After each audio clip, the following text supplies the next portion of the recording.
पड़ोसी ने CCTV camera लगवा रखा है, लेकिन नजर आपके घर पे जमाए बैठा है कि आपके घर में कौन आ रहा है, कौन जा रहा है, आप लोग क्या खा रहे हो, क्या पी रहे हो, आपके घर की बहन बेटियां कब घर से बाहर जा रही हैं, कब अंदर आ रही हैं, आपके घर के सदस्य कब बाथरूम में जा रहे हैं, कब कपड़े बदल रहे हैं। तो सारी नजर आपके घर पे लगाए बैठा है। तो ऐसे पड़ोसी को कैसे सबक सिखाएं, कैसे उसका सीसीटीवी कैमरा उतरवाएं, और ऐसे पड़ोसी को सबक सिखाते समय क्या क्या बातें आपको ध्यान में रखनी, क्या क्या सावधानियां बरतनी, तो सारी बातें सीखते हैं कि ऐसे पर कैसे मामला दर्ज करवाएं, कहां उसकी शिकायत करवाएं, क्या क्या प्रूफ की जरूरत पड़ती है। तो सारी बातें आज आपको मैं बताता हूं, लेकिन उससे पहले जान लेते हैं कि सीसीटीवी कैमरे का कानून क्या होता है। देखिए, मैं एक आम भाषा में आपको बताऊं तो सीसीटीवी कैमरा कोई भी लगवा सकता है। अपने घर में लगवा सकता है, अपने प्लाट में लगवा सकता है, दुकान में लगवा सकता है, बेडरूम में लगवा सकता है, अपनी दुकान में, अपने कारखाने में, कहीं भी सीसीटीवी कैमरा लगवा सकता है, लेकिन सिक्योरिटी पर्पज से,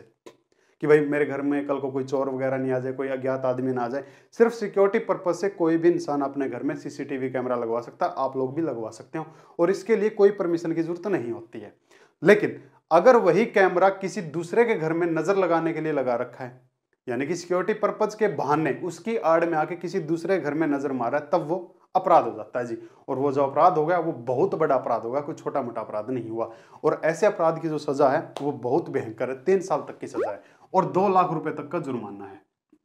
ये देखो,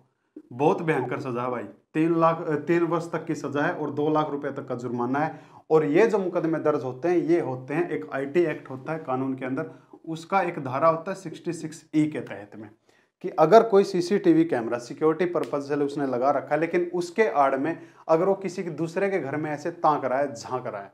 तब। लेकिन आप उसके ऊपर मुकदमा दर्ज करवाओगे कैसे, कैसे उसके ऊपर कार्रवाई करवाओगे, तो ये थोड़ी सावधानी आपको बरतनी पड़ेगी। देखिए, ऐसे किसी इंसान के ऊपर अगर आपने इल्जाम लगा दिया ना, और सामने वाला अगर शाना हुआ, वो भी जैसे आप लोग जैसे मेरी वीडियो देख रहे हो, ऐसे ही मेरे जैसे या किसी और की ऐसी वीडियो देख रहे होंगे, अगर आपने उसके ऊपर इल्जाम लगा दिया और आपके पास में सबूत नहीं हुआ, तब वो आपके ऊपर मानहानि का केस लगा देगा। और मानहानि का केस अगर लग गया तो फिर वो अच्छा खासा लग सकता है। तो ऐसे में आपको सावधानी क्या बरतनी है, अब ये चीज सीख लो। देखिए, आपको पता है कि आपका पड़ोसी आपको देख रहा है, आपको गुस्सा भी आ रहा है कि जाके मैं उसका सर फोड़ दूं, उसका कैमरा तोड़ दूं, तो पहली चीज तो आपको ऐसा कुछ करना नहीं है, ठीक है। लेकिन आप उसको सबक भी सिखाना चाहते हो, तो आपके पास में या तो पक्का सबूत हो कि वो उस कैमरे से आपके ही घर को देख रहा है, और अगर यह प्रूफ नहीं है, तब ऐसे में आप क्या कर सकते हैं, ऐसे में या तो आप पुलिस को या फिर आपके एरिया के एसडीएम को आप एक एप्लीकेशन भेज सकते हो। और एप्लीकेशन किसके लिए, सिर्फ एक रिक्वेस्ट के लिए कि साहब हम रिक्वेस्ट करते हैं कि मेरे पड़ोसी ने जो कैमरा लगा रखा है उसकी डायरेक्शन चेंज करवाई जाए, उसकी जो दिशा है वो चेंज करवाई जाए।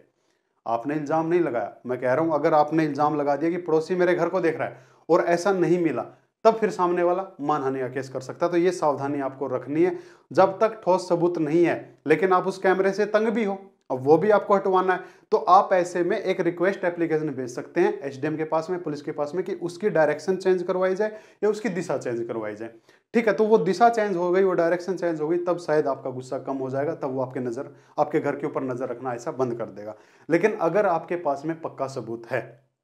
कोई ऐसा वीडियो प्रूफ है या फिर कोई ऐसा चश्मदीद गवाह है, कोई आई विटनेस है कि उसको भी पता हो कि हाँ जी ये आपके घर की बहन बेटियों को देख रहा है, कोई ऐसी गवाही दे दे,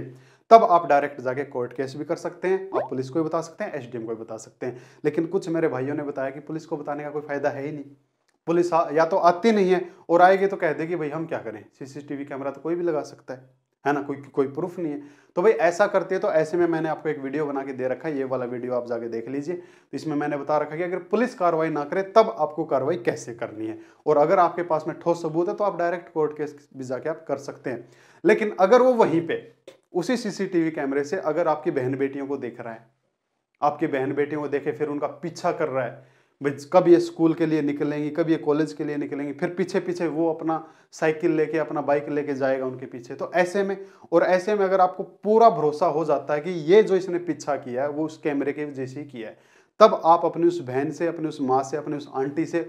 आप एक एप्लीकेशन पुलिस को दिलवा सकते हैं 354D की, पीछा करने के लिए होता है क्या। लेकिन अगर उसने कैमरे से देख के ये कांड किया है, तब ये चीज भी साथ में, कैमरे से देख के ये भी साथ में और पीछा किया तब ये भी साथ में, आप अपनी बहन से, अपने भाई, अपने जो आंटी है, अपने जो माँ है, उससे आप एप्लीकेशन दिलवा सकते हैं कि उसने मेरा ऐसे ऐसे पीछा किया है, और यहाँ से देख के तब उसका कैमरा भी हट जाएगा, और ये मुकदमे भी अगर लगे तो अच्छी खासी सजा यहाँ भी होती है, यही 3 साल तक की, तो फिर उसको सजा भी मिल जाएगी। लेकिन अगर वो वहीं पे आपकी बहन बेटियों को देख रहा है वो बाथरूम में जा रही है उनको देख रहा है, वो कपड़े चेंज कर रही है ऐसे में देख रहा है, और आपको अगर पक्का पता है और आपके पास में पूरा प्रूफ है या फिर आपके पास में कोई विटनेस है, तब ऐसे में भी आप एक एप्लीकेशन और लगवा सकते हो 354C की, कि कोई ऐसे कैमरे से अगर आपको देख रहा है तो उसके लिए ये कानून होता है। तो अगर आपका पड़ोसी भी ऐसे आपको देख रहा है, मैं फिर कह रहा हूँ, पक्का सबूत हो, प्रूफ हो, या फिर आपके पास में कोई पक्का विटनेस हो, तब ये एक्शन आप डायरेक्ट भी ले सकते हैं। और कुछ जो लड़कियां कहती हैं सर पुलिस ऐसे काम नहीं करती, भाई आप महिलाएं हैं, आप देवी हैं, आपके लिए पुलिस हमेशा तैयार है, एसडीएम हमेशा तैयार है, कभी भी मना नहीं करेगा इन सेक्शन के लिए। इन सेक्शन के लिए कोई पुलिस वाला मना नहीं कर सकता, इनकी कार्रवाई करने के लिए उनको करनी पड़ेगी। लेडीज के पास में पावर है, स्पेशल पावर दे रखी है, और अगर ये पता लगने के बाद भी अगर कोई पुलिस वाला कार्रवाई नहीं करता तो वर्दी उतरने के चांस हो जाते हैं। ठीक है, वही सारी चीज मैंने उस वीडियो के अंदर बताया था जो मैंने आपको पहले लिंक दिया था, तो जाके वो देख लीजिए। तो महिलाओं के लिए पुलिस को आना पड़ेगा, करना पड़ेगा, लेकिन एक बात ध्यान में रखना, अगर आपके पास में पक्का सबूत है तभी आप किसी के ऊपर इल्जाम लगाना, अदरवाइज रिक्वेस्ट करके कैमरा हटवा देना। ठीक है, इसी तरह कुछ लोग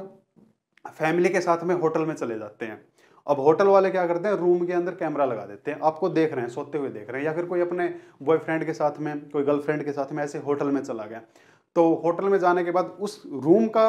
आपने रेंट दे रखा, उस रूम के ऊपर आपका हक है, अब वो उसके ऊपर पोजीशन आप लोगों का होता है, तो वो कोई आपको नहीं देख सकता, और कोई अगर आपको किसी हिडन कैमरे से देख रहा है तब भी आप उसके ऊपर ये वाले चार्ज लगवा सकते हैं। ठीक है, अगर उससे देख रहा है और 354C की आप एप्लीकेशन दे सकते हैं। अगर कोई होटल वाला आपने अगर उसका ऐसे रूम रेंट पे ले रखा है और वो आपको हिडन कैमरे से देख रहा है, तो आप अगर कोई लड़की हैं तो 354C की डायरेक्ट कंप्लेन करवाएं, तो होटल भी सीज हो सकता है। तो आप अगर एक्शन लेंगे तभी होगा, और अगर आपके साथ में ऐसा कोई अपराध हो रहा है और फिर भी आप चुप हैं, तो अपराध होते देखना भी एक अपराध है। और भाई मेरे ये वीडियो मैंने सिर्फ जानकारी देने के लिए बनाया, किसी को भड़काने के लिए नहीं बनाया। तो ये जानकारी अगर आपको अच्छी लगी हो तो इसको शेयर कर देना, और अगर अच्छी नहीं लगी हो तो इसको डिसलाइक कर देना। और अगर इससे संबंधित कोई और जानकारी चाहिए तो मेरे को कमेंट कर देना, या फिर मेरे इंस्टाग्राम पे मैसेज कर देना, इंस्टाग्राम की आईडी आपको नीचे मिल जाएगी। और अगर आपको किसी और टॉपिक पे वीडियो चाहिए तो मेरे को बता देना, मैं आपको वीडियो जरूर बना के दूंगा। तो थैंक यू जी, थैंक यू।